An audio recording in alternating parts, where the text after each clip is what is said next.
My primary care physician has been Victoria Alexander for several years. She just recently moved to the new Western Reserve Medical Center on Seasons Road in Hudson, and it is amazing. It's such a big, beautiful building, and everything is so easily accessible there.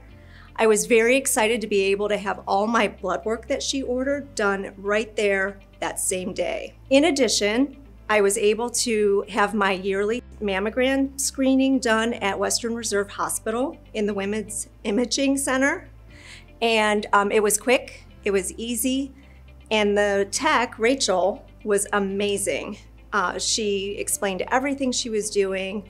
The curved paddles on the machine were very comfortable, just made the whole process really easy. I was able to do all of that, scheduling, registration, and procedure in under 30 minutes and get on my way to work.